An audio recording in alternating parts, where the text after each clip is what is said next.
복.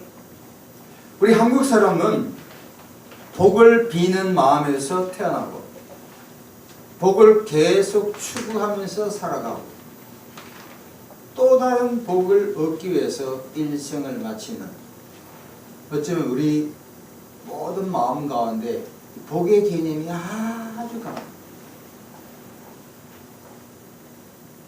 그 복이 종교적인 세계에서도 샤머니즘, 도교, 유교, 불교, 심지어 기독교에게까지도 침투되어 있는, 복이 나쁜 거 아니에요?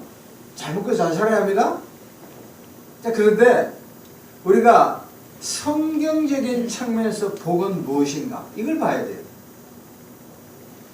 하나님이 우리가 잘 되기를 바랍니다. 그러나 성경적인 측면에서의 복은 어떤 물질적인 그런 복이 아니라 하나님의 뜻을 행하는 것이 참된 복인 줄 믿습니다. 네.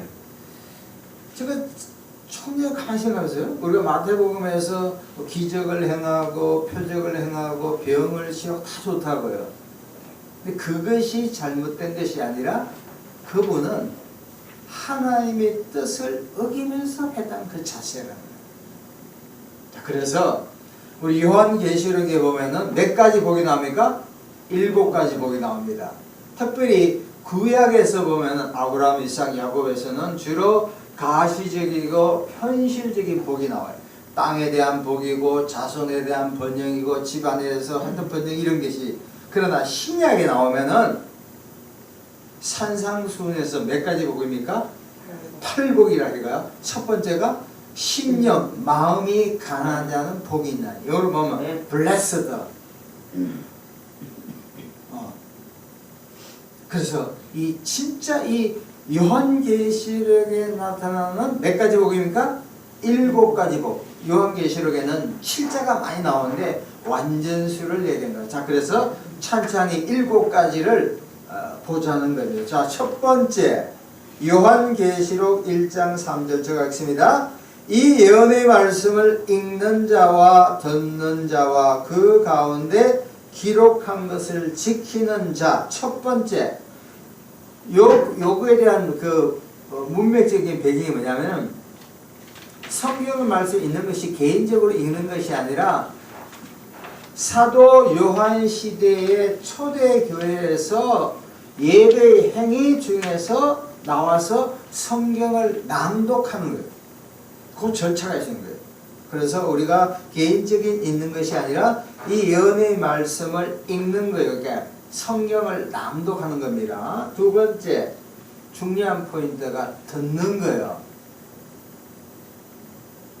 이 말씀은 사도행전 17장 11절에 베레아 사람은 데살로니가 사람보다도 더 신사적이어서 간절한 마음으로 말씀을 받는 거예요.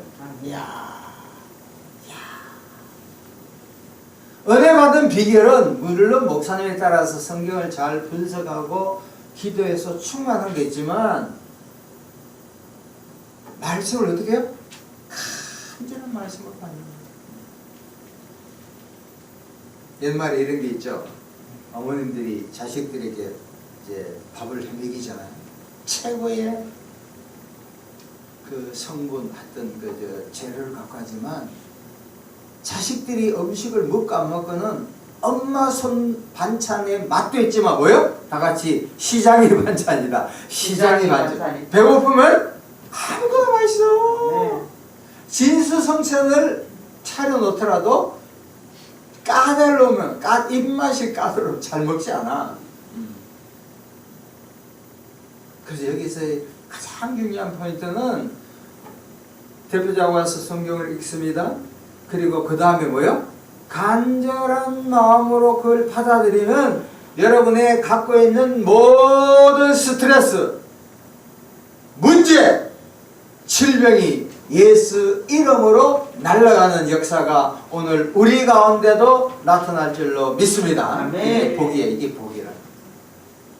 자, 두 번째 14장 한참 넘어가서 요한계시록 14장 13절 봅니다. 요한계시록 14장 13절.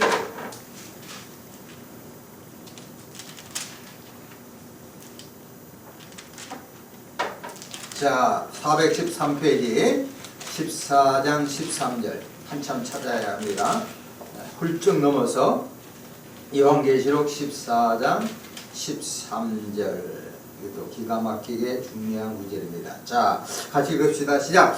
또 내가 들으니 하늘에서 음성이 나서 이르되 기록하라. 지금 이후로 주 안에서 죽는 자는 복이 있도다 하시매 성령님이 이르시되 그러하다. 그들이 수고를 거치고 시리니 이는 그들의 행한 일이 따르리라.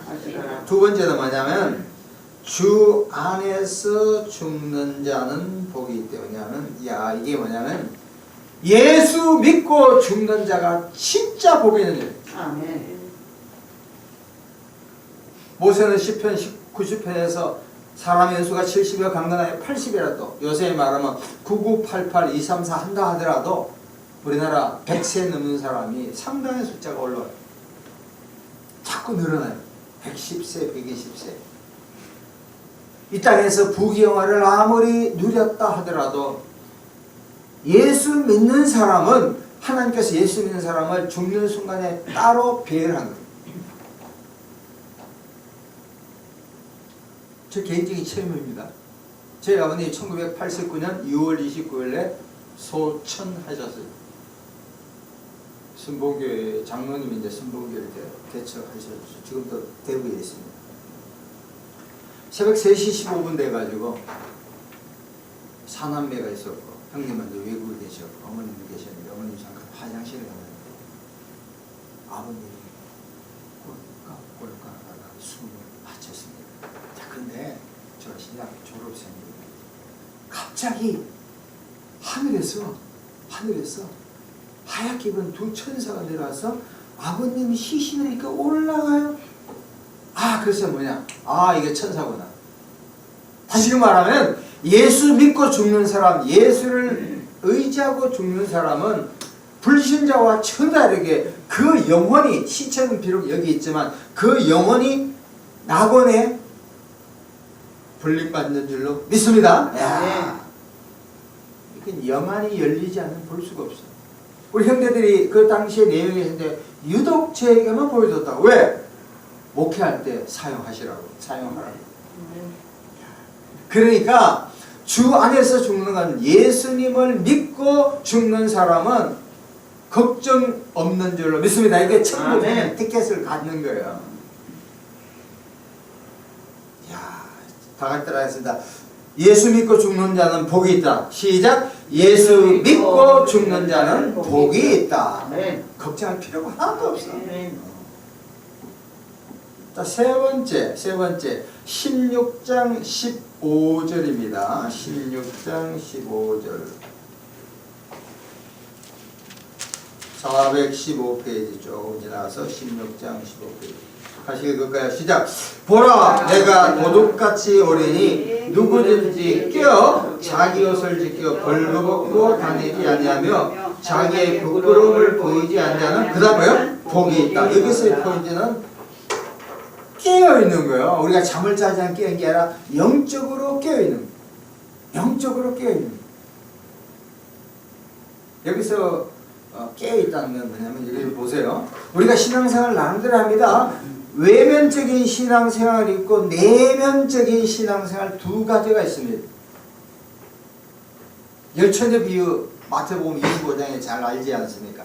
그러면 열처녀가 신랑을 똑같이 기다려서 근데 신랑이 올 때 5명은 준비가 철저했지만 5명은 준비가 하지 않아. 똑같아. 등을 똑같이 들고 있다고. 그 안에 뭐가 없어요? 기름이 없는 거야. 기름에 대한 해석은 여러 가지가 있지만 주로 이제 성령님을 위한 이야기하지만 이걸 전체적인 시각으로 본다면 우리 인생에서 외적으로 우리가 교회를 나오고 헌금을 하고 시간을 아낀 거 대단히 중요합니다. 그러나 우리 마음 바탕 자체가 마음 바탕이 언제 어느 순간 예수님이 우리의 인생을 마치는 그 순간에도 예수님, 제가 여기 있습니다. 그런 자 항상 준비. 우리가 교통사고를 난다 하더라도 가다가 뭐 달려다가 그만 내 인생이 마칠 순간이라 하더라도 내 인생 마지막 순간에 하나님, 저는 항상 준비가 되어 있습니다 생각하는 사람은 죽음에 대해서 전혀 불안하지 않을 걸로 믿습니다. 아멘. 베드로후서 3장 12절에 베드로후서 3장 12절에 하나님의 날이 임하기를 바라보고 간절히 사모하라.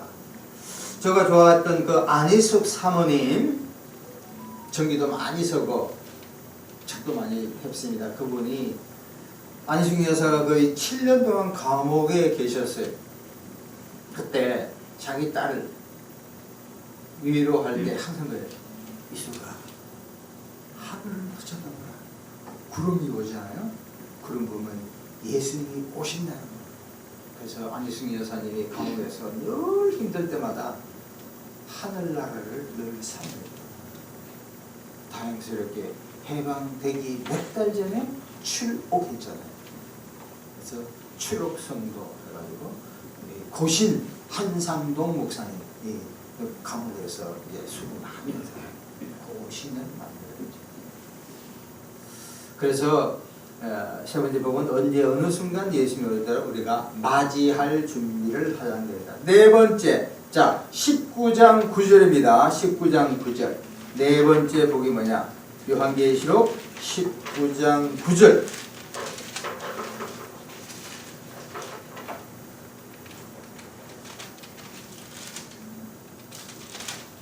자, 같이 읽습니다. 천사가 내게 말하기를 기록하라. 어린 양의 혼인잔치에 청함을 받은 자는 복이 있도다 하고, 또 내게 말이 이것은 하나님의 참되신 말씀이라. 넷째는 어린 양의 혼인잔치에 청함을 받은 자가 복이 있대요. 요 구절의 배경은 마태복음 22장에 예수님께서 사람들을 모두 다 어린 양의 혼인잔치에 전부 다 불렀어요. 그런데 적지 않은 사람들이 뭐 밭을 맨다, 장사를 한다, 스포츠 관람한다, 뭐 한다, 쉬어야 된다, 전부 다 거부했다. 화가 나니까 시중에 있는 푸른 새 강건하여 내 집에 초청하고. 우리가 전도를 해보면 사람들이 잘 믿어야 안 믿어요. 잘 안 믿는 데가 너무너무 많아. 이 핑계 저 핑계 진짜 많이 사람들이 많이 그때마다 참 옛날에는 안 그랬는데 지금 아니 사람들이 왜 이렇지? 말씀이 히브리서 10장 38절에 이런 말씀이 있습니다. 뒤로 물러가면 내 마음이 그를 기뻐하지 아니하리라. 특별히 우리가 전도할 때 뭐냐면 이제 사람들이 잘 받아들이지를 않아. 옛날처럼 전도뿐만 아니라 뭘 이렇게 교회에 나오라 건면할 때 우리가 좌절하거나 낙심할 때가 대단히 많아요. 그러나 그때마다 우리 뭐 하지 말아요? 낙심하지 말고 좌절하지 말아요. 우리의 임무는 뭡니까? 무조건 예수 전하는 거예요. 어쩌면 사람들의 마음이 갈수록 강팍해지고 복음에 대해서 거부할 때가 많이 있다고요. 그럼에도 불구하고 우리 어떻게 해요? 계속 택한 자는 구원받는다. 하나님이 함께 하시면 그 심령이 열리리라. 모르잖아요. 어느 순간 어떤 순간에 그 사람의 마음이 열릴지 아무도 알 수가 없어. 왜? 복음에는 영혼을 구원하는 하나님의 능력이 있으니까. 그래서 주변에 친구들이나 가족들이나 뭐 많은 사람들이 복음을 전할 때 이렇게 생각하면 되거든. 아예 안 믿는 것이 당연지사다. 도리어 믿겠다고 생각하면 내가 깜짝 놀라잖아. 이렇게 하면은 우리가 절대로 좌절하지 않을 거라고. 그래서 우리가 좌절하지 말고 더욱 전도하자. 자, 다섯 번째 20장 6절입니다. 20장 6절. 요한계시록 20장 6절. 같이 읽습니다. 시작. 이 첫째 부활에 참여하는 자들은 복이 있고 거룩하다다. 둘째 사왕이 그들을 다스리는 권세가 없고 도리어 그들이 하나님과 그리스도의 제사장이 되어 1000년 동안 그리스도와 더불어 왕노를 하리라. 다섯 번째 뭐냐면 첫째 부활에 참여하는.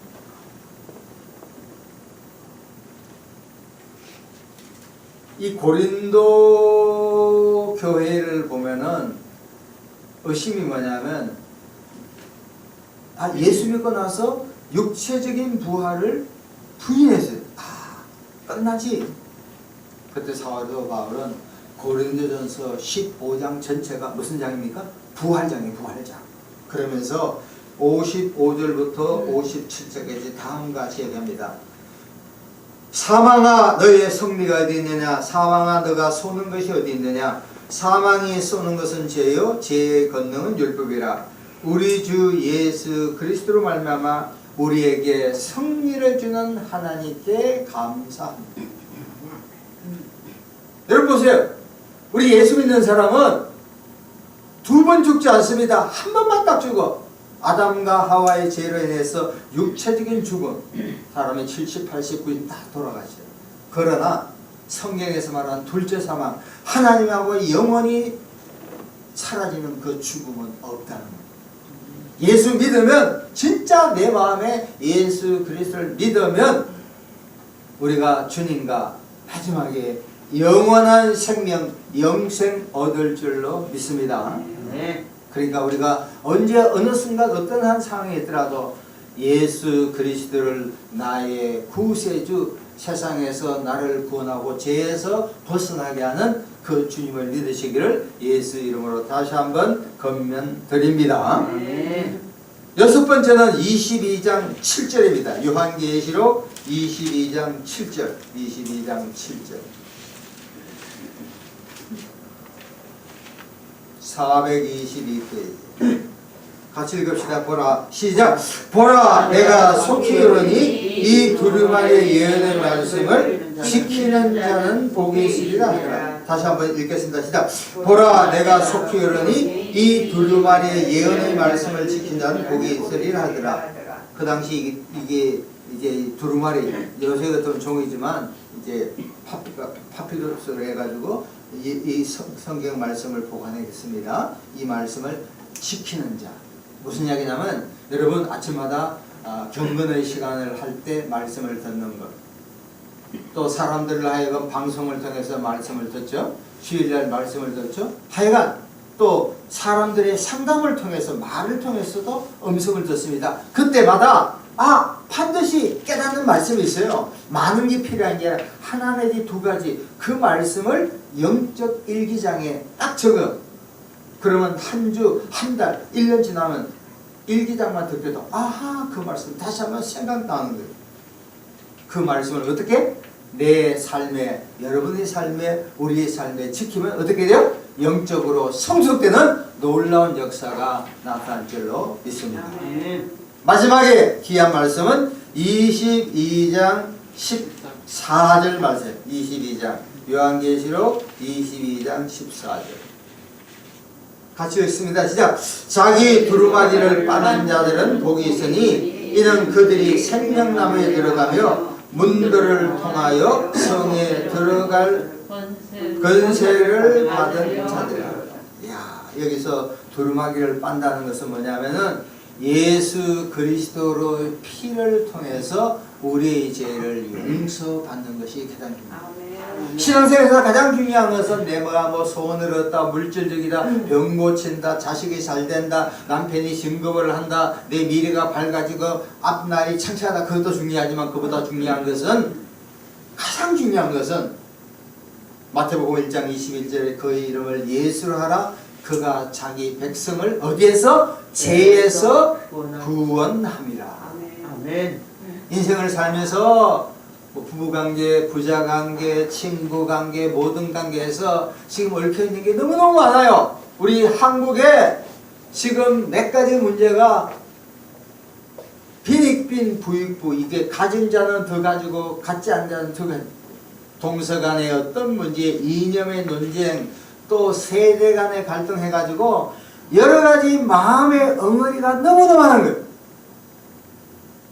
그것은 토론 논쟁이 아니라 우리 예수 믿는 사람부터 마음의 앙금을 이게 여러 가지 이게 속해 있는 것을 예수 그리스도의 보혈의 능력으로 깨끗하게 치유받으면 치유받은 자가 다른 사람을 능히 용서할 수 있음을 믿습니다. 아멘. 베드로전서 1장 18, 19절에 너희가 알거니와 너희 조상이 물려준 헛된 행실에서 대속함을 받은 것은 은이나 금같이 없어질 것으로 된 것이 아니요 오직 흠없고 점없는 어린 양 같은 그리스도의 보배로운 피밖에 없다는 것을 믿으시길 바랍니다. 네. 그러므로 우리 마음속에 하루를 살아가면서 한 주간 살아가면서 여러 가지 스트레스와 갈등과 번민 이 모든 것을 예수 그리스도의 보혈의 피로 없애기를 축원합니다. 부부 간의 갈등도 예수 그리스도의 보혈의 피로 없애야 돼. 노사 간의 갈등도 예수 그리스도의 보혈의 피로 없애야 돼. 남북 간의 갈등도, 심지어 미국과의 갈등도, 중국과의 갈등도, 소련과의 갈등도 예수 그리스도의 보혈의 피로 용서함을 받아야 할 줄로 믿습니다. 그러므로 우리가 여러분 딱 한 가지 힌트가 뭐냐면 여러분 매일 주무시기 전에 딱 잠이 올 때 하나님 제 하루의 삶에서 생각과 말과 행동에서 잘못된 것이 있으면 예수 그리스도의 보혈의 피로 깨끗함을 받을 수 있다는 그 확신을 가지고 주무시면 꿀잠, 단잠, 긴잠 잘 수 있을 줄로 믿습니다. 말씀을 정리합니다. 이 예수의 피가 너무너무 중요해요. 그러므로 우리가 예수 그리스도의 그 보혈의 피를 믿고 우리가 깨어서 기도하고 또 우리가 전도할 때 절대 낙심하지 않으면 하나님의 신실한 자가 될 줄로 믿습니다. 마지막 이해를 드릴게요. 잠베가드 목사님이 거의 소천한 지 약 한 달 정도 조금 더 되셨나? 그분이 그의 아들에게 딱 한마디 했대요. 뭘 말한 줄 아세요? 영어로 Be faithful, 신실하다. 신실하다. 신실하다는 게 뭐예요? 환경? 사람? 내 기분? 내 감정? 거기에 치우치지 아니하고 하나님의 말씀에 신실하고 가정에 신실하고 교회에 신실하고 무엇보다도 다시 오실 예수 그리스도에게 신실하면 하나님께서 우리 마음에 평화와 기쁨을 가득히 채워 주실 줄로 믿습니다. 다 같이 한번 통성으로 하나님께 강구합시다.